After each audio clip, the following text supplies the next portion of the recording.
real pain that Americans are experiencing because of the Democrat shutdown. We talked about the pain for our troops, for our federal workers, for American families. And this morning we want to speak specifically about the millions of American families that are going to feel real hardship because of the SNAP benefits drying up. And we have no one less than the Secretary of the Department of Agriculture, who's in charge of that program, that will speak directly to that issue. But I want to begin first with just a word of sincere gratitude. Across this country, we've got millions of federal workers who have been showing up at the office every day without pay. This has drug on for a month now. Those federal workers have shown up for a month straight, not knowing when or if their next paycheck will be delivered. They're doing their jobs, and they're doing it valiantly, while the Senate Democrats simply refuse to do their job.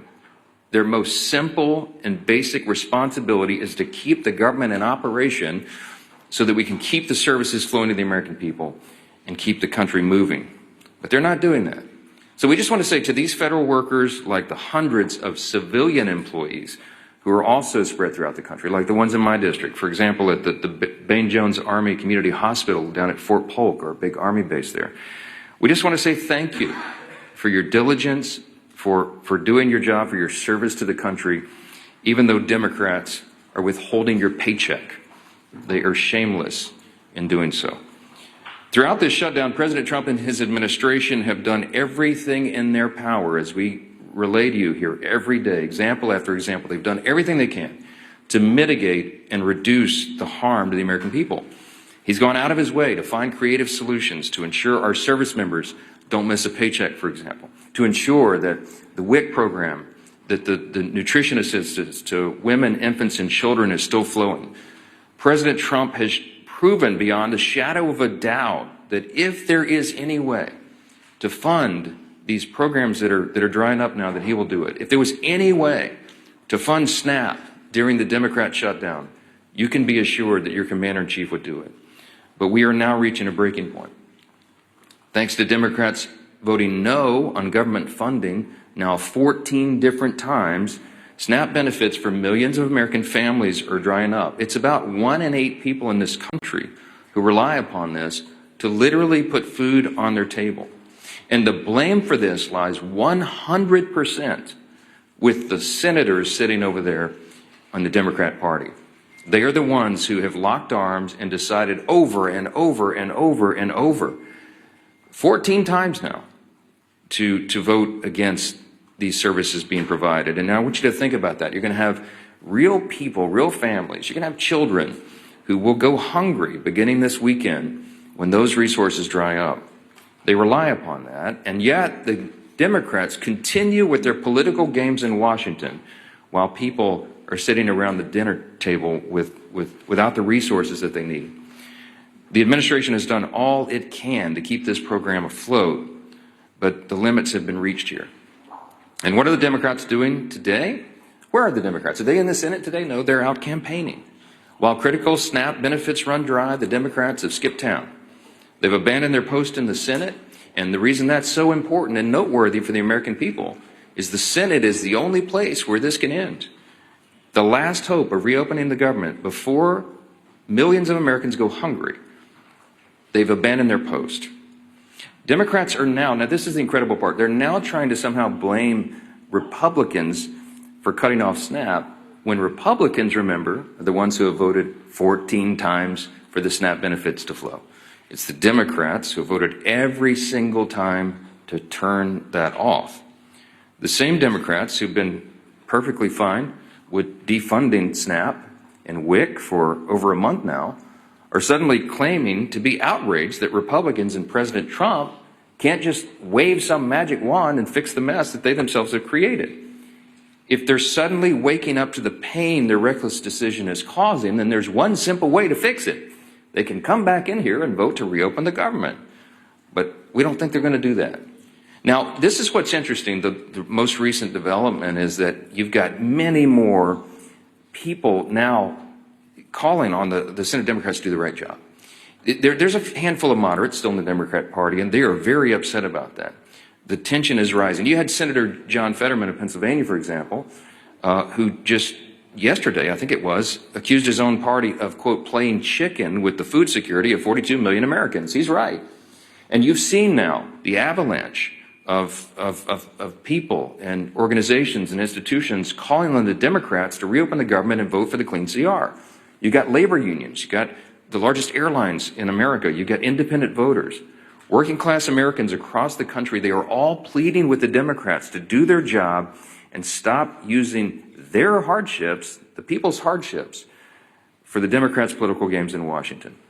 Yesterday, there was a lot said, written about an editorial that was in the Washington Post. I commend it to your reading if you haven't seen that. But it reads in part just one line out of that. I would like to stand up here and read you the whole thing. The Washington Post, as you know, is not generally on my side. They said, quote, Democrats openly acknowledge that they refuse to do this, reopen the government, because it would mean giving up their leverage. If they persist, it will mean families start to go hungry. Now, look, this isn't some novel idea. As you know, the Democrats have always traditionally said, breathlessly, given speeches passionately saying that you've got to keep the government funded. You should never shut it down. It would be so dangerous. And we've recounted this over and over. I mean, I literally could be here all day reading the Democrats' own past statements on the perils of shutting down the government, but I'm just going to highlight a couple this morning because they're relevant and timely. I'll begin with Senator Coons. He's the senior Democrat senator from Delaware. In 2013, he said this, quote, our democracy cannot function if the majority party threatens to shut down the government unless it gets its way, unquote.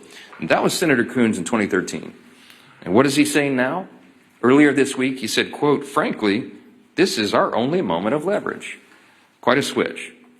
Bernie Sanders has got a lot of airtime here lately, and back in 2018, Senator Bernie Sanders said this, quote, the truth is that shutting down the government is a serious and dangerous action that we must do everything possible to prevent. That was in 2018. You know what he said this month? Quote, if we reopen the government, we lose our leverage. Senator Sheldon Whitehouse in 2013. The shutdown was, quote, entirely unnecessary and has harmed our economy and our reputation in the world.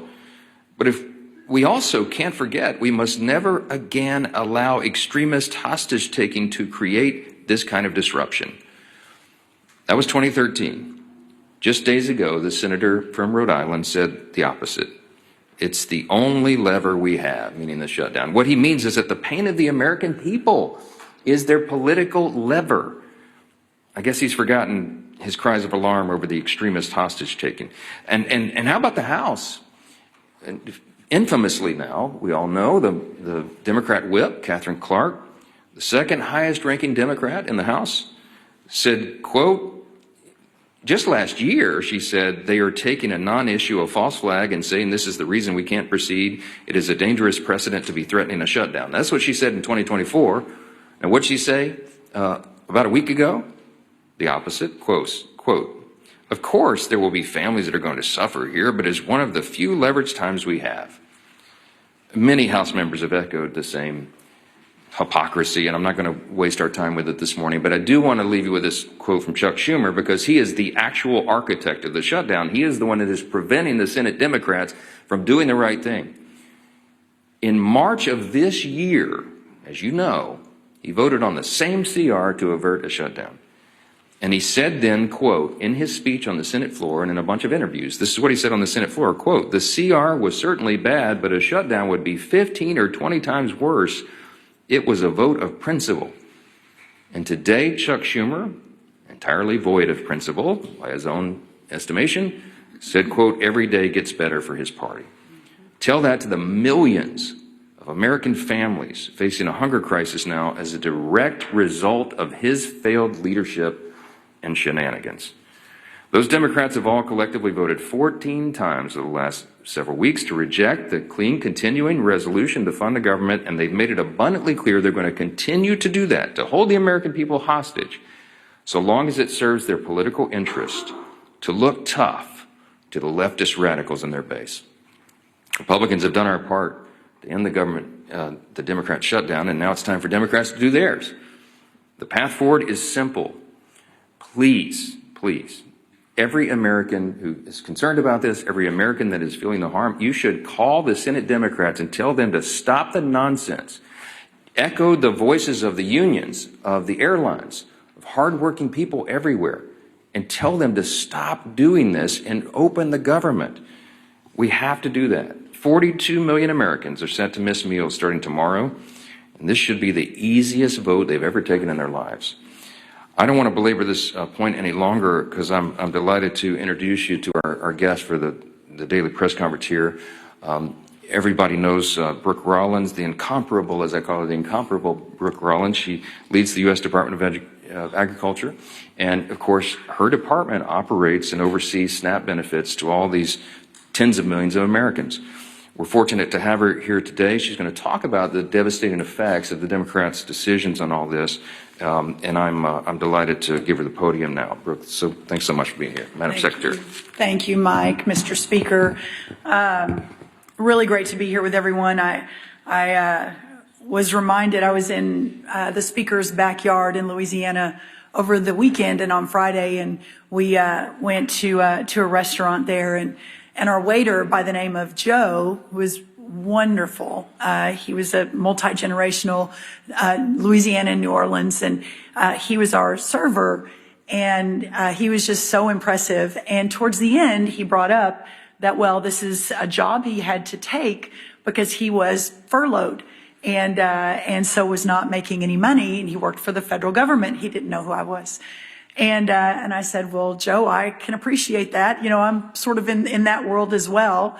And I said, where do you work? And he said, well, I work for the U.S. Department of Agriculture in their New Orleans office as part of the financial team. And so it just really brought home for me, to echo what Mike said, just thanking in 2 weeks having the exact same conversation. I'll just add to that. The Democrats are lying about that, and I think they know that. Some of the ones who are out saying it are actually attorneys. They can read the black letter law themselves. They've even filed a lawsuit, you saw, to try to do it. Why?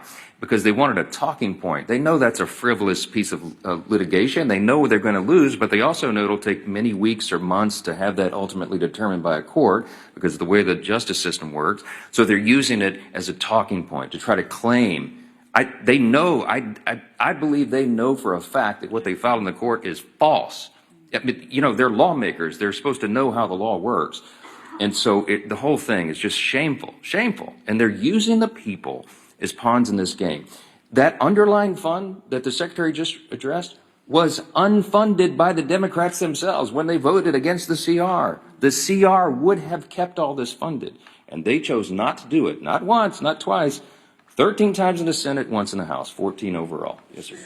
I'm sure you saw President Trump's tweet last night suggesting that it's time for Senate Republicans to blow up the filibuster in order to get the continuing resolution passed.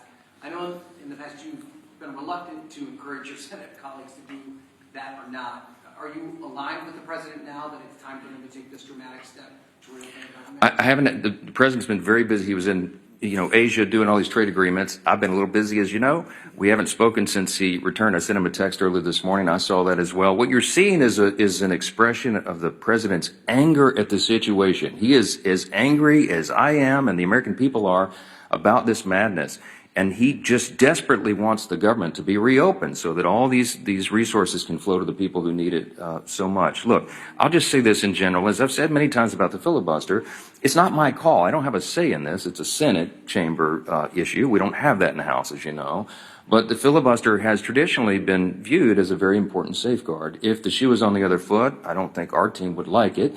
The Democrats, look, they've said what they would do. They would pack the Supreme Court. They would make Puerto Rico and D.C. states.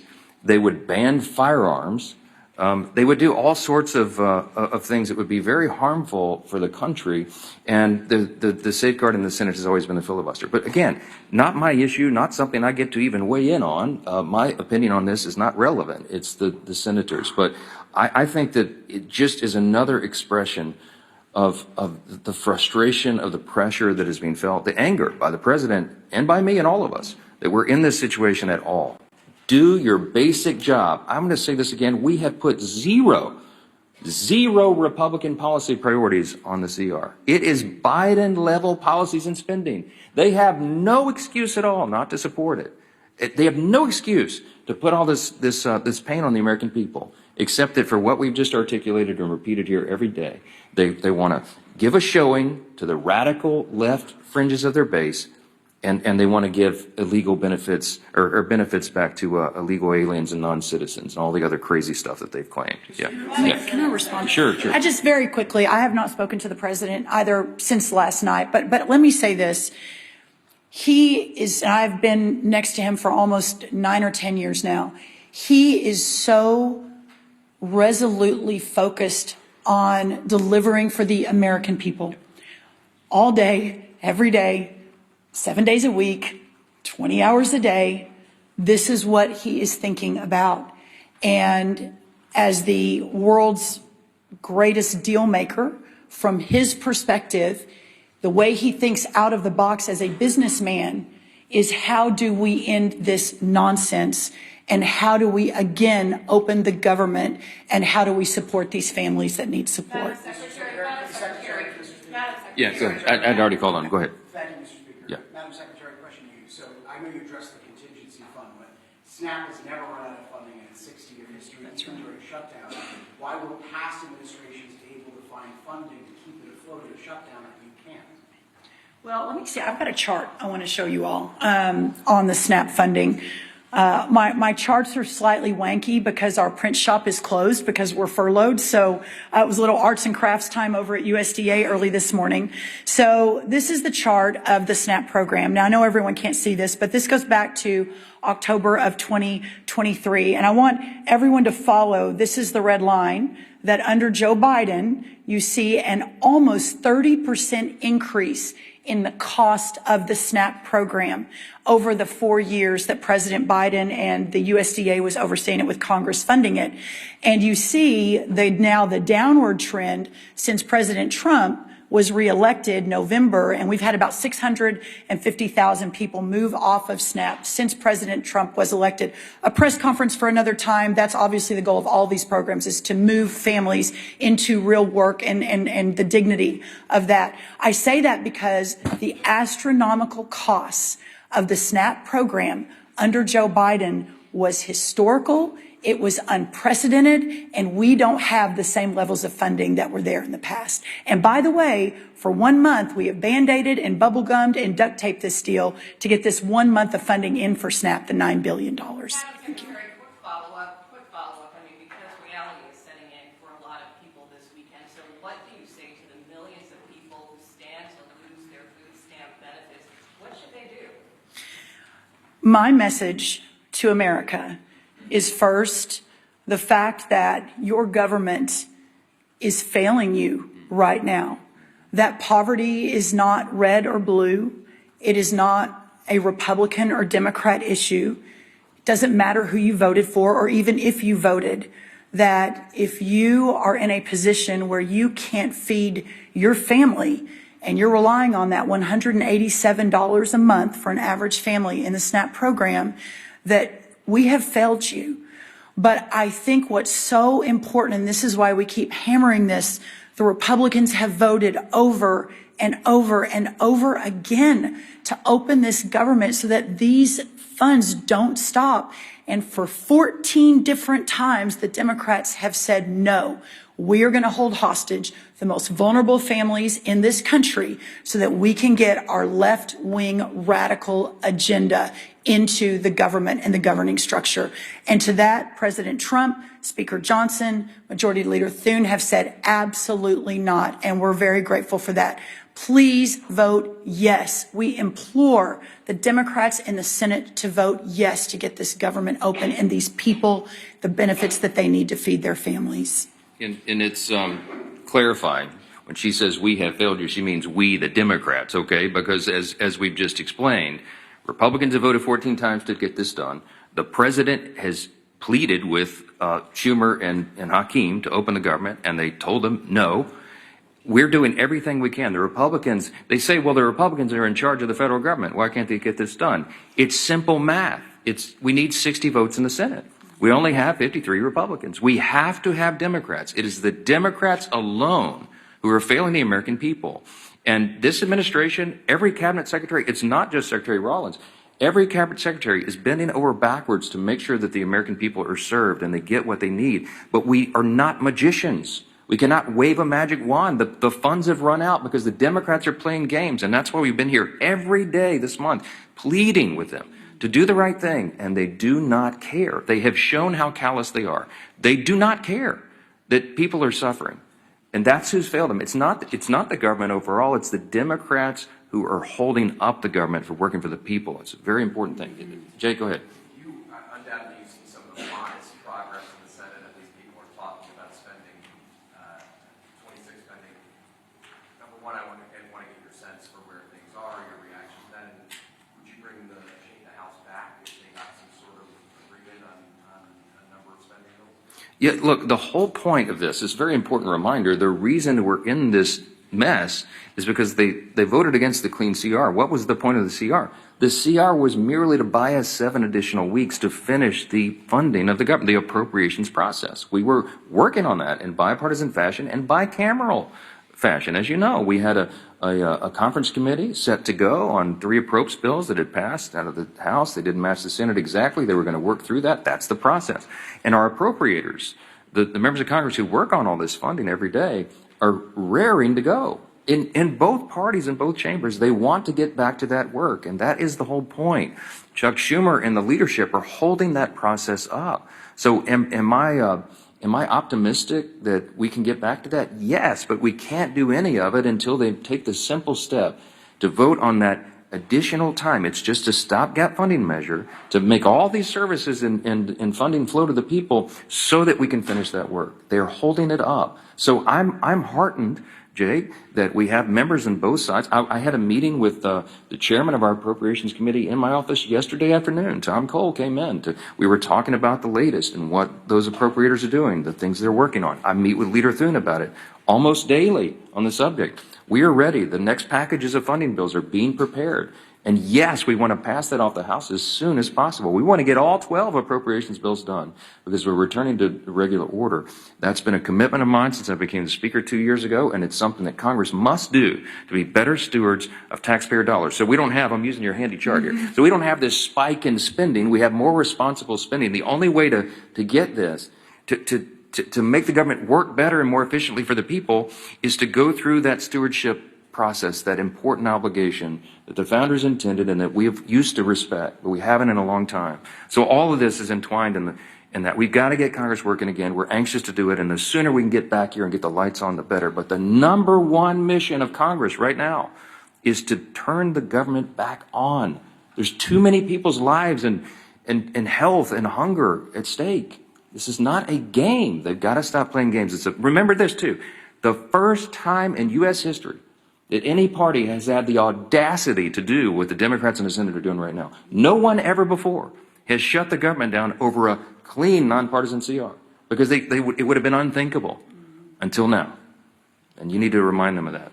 Yes, ma'am. Last one.